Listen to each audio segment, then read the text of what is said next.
something I get asked about occasionally is converting a mountain bike from 26-inch wheels to 700C wheels. Okay, let's do it.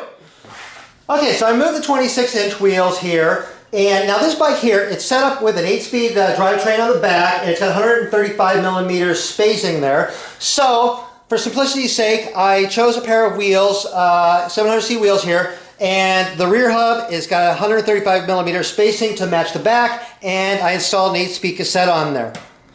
Okay, so now I have the 700C wheels mounted. Let me show you a couple of things here. Now, one of the reasons I chose this wheel is because it had a 135 millimeter hub on here, and I installed an 8-speed cassette on there, so it slid right in. The drivetrain doesn't know whether it's a 26-inch wheel or 700C wheel. This part in here is the same, so it's transparent to the drivetrain and works perfectly. If you went for another wheel that had like a different hub spacing, or you went for a cassette that had a different number of speeds on it than your current drivetrain, that involves changing the hub, the spacing back here, or the drivetrain components. That goes beyond the scope of this video. I have other videos that cover that kind of thing. Now, one of the issues I did run into is installing the wheel here. This tire here is a 700C by 32 width tire. This spacing down here is so tight here that when I went to install the wheel, I actually had to let air out of the tire so I could move the wheel far enough forward so I could slide it into the dropouts there. So this tire just barely fits in here as is. I might be able to go maybe up to a 35, but I can't go very much bigger here because there's just not enough room. It's just too tight. And it's the same issue with the front wheel here. There's only a small amount of space here between the tire and this little bridge here. I might be able to go up just a hair on the tire size, but not much, because otherwise it's going to be rubbing against this.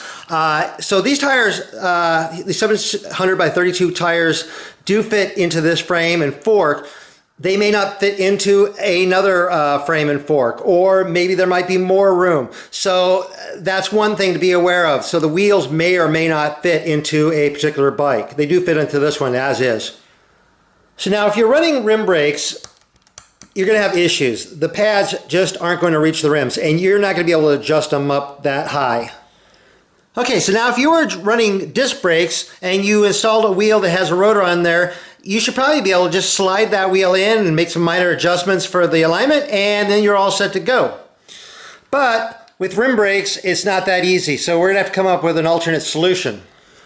Okay, so one potential solution, at least for the back, is to mount a road type brake here, like a caliper brake or a center pole brake. If you have like a little bridge like this, you can use that as a brake bridge. You might need to drill out the hole just a little bit wider in order to mount the brake on there.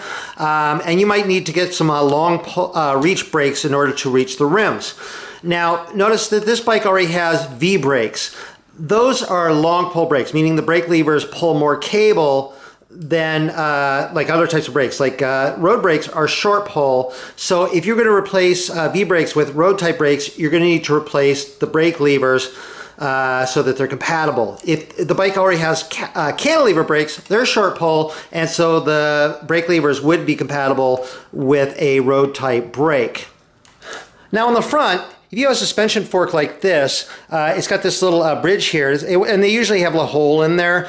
Now that hole is meant to mount, say, like a fender or reflector on there. It's not really designed to hold up to the forces of mounting a brake to. So when you hit brakes, all of a sudden it's going to be force, and you're probably going to break that, and it could be catastrophic. Not a good idea. But if you have a rigid fork like this, they also usually have a hole on there, which is going to be a little bit more solid because it goes all the way through the that whole big space in there like that. So it's a lot stronger, and so you might need to drill out that just a touch in order to fit the bolt through there. But you could mount a road brake on there like that. And again, if you're replacing, say, V brakes with a road brake, you're probably going to need to replace the brake levers so that they're compatible. But I really don't want to use a road brake. I want to use these V brakes. So there's a couple different options that I'm going to try. There's this little adapter. It used to be made by Mavic. They're not made anymore, but you can still find them on eBay. And these clamp onto the old posts, and then you have new posts there, and the brakes mount onto those. So I'm going to try that one. But there's a new option and it's still in production. But one of the caveats is that it requires that the posts, the little brake post studs, be removable. But if you can remove them, then this goes down in place of, it mounts in where the post was, like in here, and then you install the post, the old post right up into there, and then you can mount the brake to that. So I'm going to try these as well if I do have removable posts. So let's go ahead and give these a shot. So I'll start off by removing the brakes. Okay, so I'm going to try the Mavic adapter first. It just kind of goes on here like this over the old studs. And then there's these little spacers, these little bushings that go over there like this. And so now what I'm going to do is use the screws that came out of the original brakes, the brake arms there, and I'm going to use these to mount these into place here. And this little adapter can move side to side a little bit, so just try to get it centered as best as possible.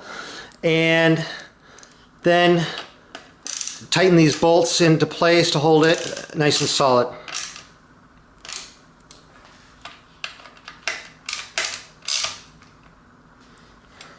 And so now I have these studs here that are higher than the original studs, and I'm going to use these to mount my brake arms here. There's a little hole on the inside here for the pin, and I've loosened the brake pads here so that they're not going to be in a way. I'm going to need to readjust them anyway. So what I'm going to do is just kind of get this aligned in there so that the pin goes in the hole, and use kind of a screwdriver to help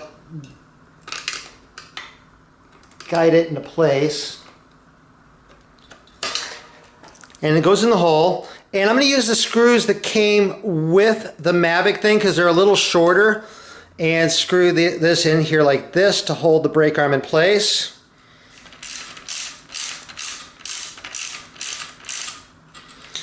And tighten that down. And so I got good movement on the brake arm there. And I'm going to install the other brake arm here. Again, I have the brake pad loosened so it's not in the way.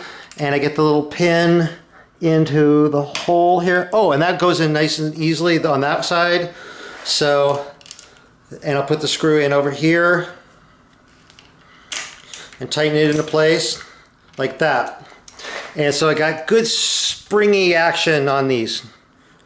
So now I need to adjust the brake pad here. So I'm going to push this in, rotate this around, get it lined up with the rim there. And that actually looks pretty good. And so then I'll just tighten this down here. And it goes in and hits the rim nice and smoothly, nice and evenly there. Do the other side. Get lined up with the rim there and tighten it into place.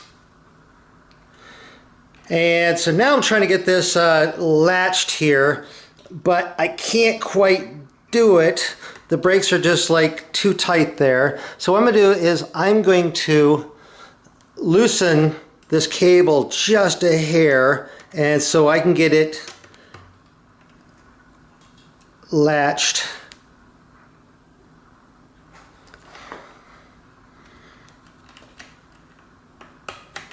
And there, got the brake latched. So let's go ahead and give it a shot. Yeah, the brake's still pretty tight there, so I'm going to adjust the cable out just a little bit.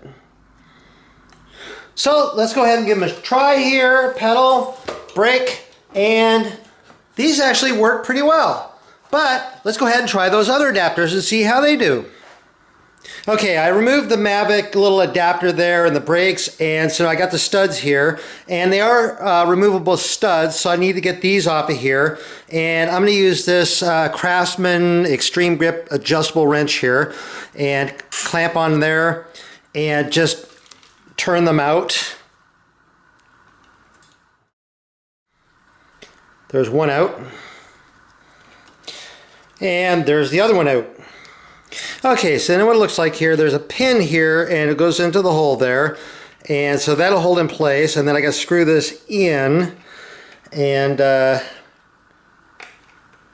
try to get started there.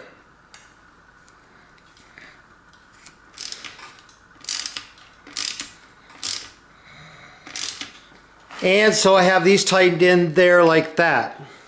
And then I remount the brake studs into these.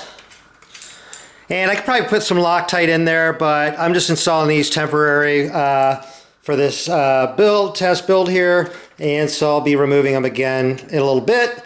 So in the meantime, I'll tighten these in here. Like that. Okay, so I remounted the wheel here. I got these all set up. I got the brake arm here. I've loosened the pad so it will be out of the way when I'm trying to get this installed. Again, install this pin. There's 3 little holes on there, so I'm going to install it into the center hole. And it goes in pretty easily. Got a nice spring tension there. And install the screw there. And tighten that in place. And then mount the other arm here. The pin goes in the middle hole. I didn't even need to loosen the pad there.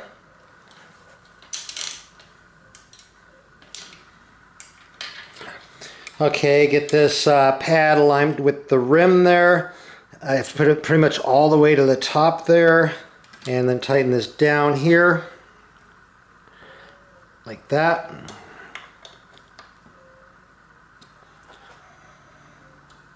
And these adapters barely, I have to have these all the way to the top there to reach the rim. They do reach the rim, but it's pretty close there.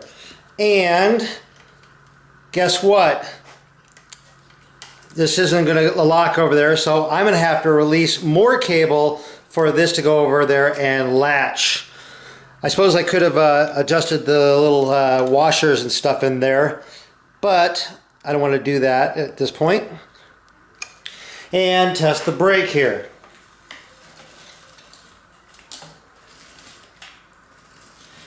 So that works pretty well. So these adapters do work. I kind of like the Mavic ones a little bit better, but these will work.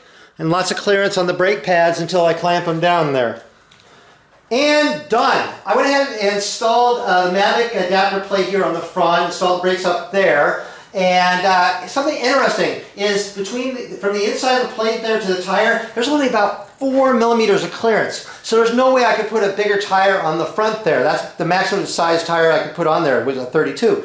On another bike, it might be completely different. Maybe I could put a bigger tire on there, or maybe not a tire even this big. I left the other little adapters here on the back. Now, between the 2 types of adapters, I prefer the Mavic adapter. It was just easier to install, seemed to be cleaner, more solid. The drawback of that is that they're not manufactured anymore. You can still find them occasionally on eBay. If you do find them, they can be expensive, but I like those. These little adapters here are more available. They're made by multiple companies. If I can find them on Amazon, I'll include a link in the description. You can find them over on eBay or search around. Just do a search for 700C brake adapter, and maybe you can find them there. I did like having to remove the posts, but it is what it is. These brake pads are adjusted all the way to the top. There's no more room. They do hit the rims, but there's no more room for adjustment, where on the Mavics, there's plenty of room for adjustment up and down on those. So that's kind of cool. I could have gone a completely different way. I could have installed disc brakes on here. So I've installed calipers on here. I got wheels with disc rotors on there. I wouldn't have had to mess with the adapters at all. I could have just gone straight to disc. So there's that option.